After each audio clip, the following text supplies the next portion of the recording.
स्त्री शिक्षणासाठी, समानता व सत्यासाठी देह झिजवणारे क्रांतीसूर्य, क्रांतीची मशाल पेटवणारे थोर समाजसुधारक म्हणजेच महात्मा ज्योतिबा फुले यांची आज 28 नोव्हेंबर ही पुण्यतिथी. त्यांना विनम्र अभिवादन करून मी आज त्यांच्या कार्याबद्दल माहिती सांगणार आहे विद्यार्थ्यांनो. महात्मा ज्योतिबा फुले यांचा जन्म 11 एप्रिल 1827 साली झाला. त्यांचे मूळ गाव सातारा जिल्ह्यातील कटगुण हे होते. त्यांच्या वडिलांचे नाव गोविंदराव तर आईचे नाव चिमणाबाई होते. प्राथमिक शिक्षण महात्मा फुले यांनी पुण्यामध्ये पूर्ण केले. त्याचबरोबर माध्यमिक शिक्षण देखील पूर्ण केले. अतिशय हुशारीमुळे हा अभ्यासक्रम त्यांनी लवकरच पूर्ण केला. उच्चवर्णीयांकडून होणाऱ्या अन्यायाविरुद्ध शूद्र समाजाची मुक्तता करण्यासाठी त्यांनी सत्यशोधक समाजाची स्थापना केली.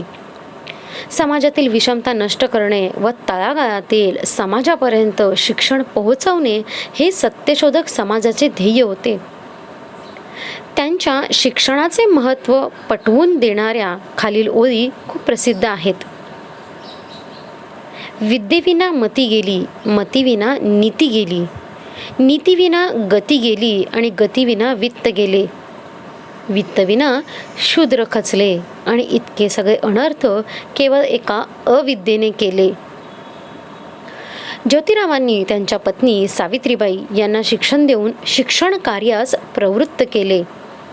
त्याचप्रमाणे स्वतंत्रपणे फक्त स्त्रियांसाठी शाळा काढणारे महात्मा फुले हे पहिले भारतीय होते. 1848 मध्ये बुधवार पेठेमध्ये बिडेवाड्यात त्यांनी मुलींसाठी पहिली शाळा सुरू केली. केवळ मुलींसाठीच नाही बाळांनो, अस्पृश्य मुलांसाठी. त्याचप्रमाणे गुलामगिरी आणि तृतीय रत्न, ब्राह्मणांचे कसब, शेतकऱ्यांचा आसूड, सार्वजनिक सत्यधर्म ही पुस्तकं लेखनाचं कामसुद्धा महात्मा ज्योतिबा फुले यांनी केले. आपले संपूर्ण आयुष्य त्यांनी शोषित वर्गांसाठी वाहिले. असा हा महात्मा शेवटच्या क्षणापर्यंत समाजासाठी लढत राहिला. विद्यार्थ्यांनो, शिक्षणाशिवाय माणसाची प्रगती करण्याचा दुसरा कोणताही मार्ग नाही हे पटवून देण्याचे काम या दाम्पत्यांनी केले. या कार्यात अनेक अडचणी सुद्धा आल्या. समाजासाठी लढता लढता या थोर महात्म्याचे निधन 28 नोव्हेंबर 1890 साली पुणे येथे झाले. त्यांच्या याच कार्याविषयी आपले मनोगत व्यक्त करत आहे व्हिडिओच्या माध्यमातून इयत्ता 9वीतील विद्यार्थी कुमार भूषण सांगळे. आजच्या कार्यक्रमाचे अध्यक्ष, माननीय मुख्याध्यापक, गुरुजन वर्ग आणि जमलेल्या माझ्या मित्रमैत्रिणींनो सादर प्रणाम.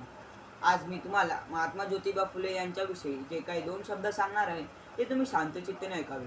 महात्मा ज्योतिबा फुले यांचा जन्म 11 एप्रिल 1827 रोजी झाला. त्यांच्या वडिलांचे हे नाव गोविंदराव तर आईचे नाव चिमणाबाई असे होते. 1840 साली वयाच्या 13व्या वर्षी त्यांचा विवाह सावित्रीबाईंशी झाला. महात्मा फुले यांचे समाजकार्य खूप मोठे आहे. त्यांनी 1848 साली पुण्यात बुधवार पेठेत बिडेवाड्यात मुलींसाठी पहिली शाळा सुरू केली. 1851 साली नानापेठेत अस्पृश्यांच्या मुलांसाठी शाळा सुरू केली. महात्मा फुले मुलींसाठी शाळा सुरू करणारे पहिले भारतीय समाजसुधारक आहेत. त्यांच्या या कार्यात सावित्रीबाईंनी त्यांना खूप मोठी साथ दिली. त्या मुलींना स्वतः शिकवत असत. या कार्यात या दाम्पत्याला खूप संकटांना सामोरे जावे लागले, पण त्यांनी आपल्या या कार्यात, ज्ञानदानाच्या कार्यात खंड पडू दिला नाही. त्यांनी 1863 साली बालहत्या प्रतिबंधक गृहाची स्थापना केली. त्याचबरोबर 1864 साली त्यांनी पुण्यातील गोखल्यांच्या बागेत पुनर्विवाह घडवून आणला. महात्मा फुलेंनी शेतकऱ्यांसाठी खूप कामे केली. 1888 मध्ये ड्यूक ऑफ कॉनॉट भारताच्या भेटीवर आले असता फुलेंनी शेतकऱ्याच्या विषयात त्यांची भेट घेऊन भारतीय शेतकऱ्यांच्या हालाकीचे दर्शन घडवले. शेतकऱ्यांचा आसूड हे त्यांनी लिहिलेले पुस्तकही खूप लोकप्रिय आहे. 1882 साली भारतातील शिक्षणासंबंधी पाहणी करण्यासाठी हंटर कमिशन नेमण्यात आले होते. त्यांच्यासमोर महात्मा फुलेंनी भारतीय शिक्षणाबद्दल साक्ष देताना भारतीय शिक्षण पद्धतीतील सुधारणा सांगितला. असे हे यांचे सर्वव्यापी समाजकार्य होते. त्यांच्या या शैक्षणिक कार्या पाहून मला 2 ओळी म्हणाव्याशा वाटतात. ज्यांच्यामुळे शिकली रे दिन दुबळ्याची मुले, ज्याच्यामुळे शिकली रे दिन दुबळ्याची मुले, तो ज्ञानाचार्य दाता महात्मा ज्योतिबा फुले, तो ज्ञानाचार्य दाता महात्मा ज्योतिबा फुले. अशा या महान नेत्याचे निधन 28 नोव्हेंबर 1890 साली झाले. समाजसेवेसाठी धगधगणारा सूर्य अस्ताला गेला. एवढे बोलून मी माझे 2 शब्द संपवितो. जय हिंद, जय महाराष्ट्र. धन्यवाद भूषण. विद्यार्थ्यांनो, आपल्या महाराष्ट्राला थोर समाजसुधारकांची परंपरा तर लाभलेलीच आहे, पण शिक्षणातील मुकुटमणी म्हणून नाव घेण्यात येते ते महात्मा ज्योतिबा फुले यांचे.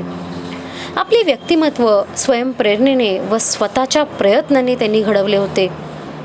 कृतिशील क्रांतिकारकाचा वसा त्यांनी घेतला होता. महाराष्ट्राच्या समाजसेवेसाठी ध्येयाने भरून जाऊन आपले सर्व जीवन समर्पित करणारे ते थोर पुरुष होते. आधुनिक भारतातले ते पहिले समाजसुधारक म्हणून ओळखले जाते. शिक्षण व समता या 2 शब्दातच त्यांनी त्यांचे कार्याचे यथोचित वर्णन केलेले आहे. अशा या थोर नेत्याला विनम्र अभिवादन करून मी माझे 2 शब्द येथे संपवत आहे. धन्यवाद.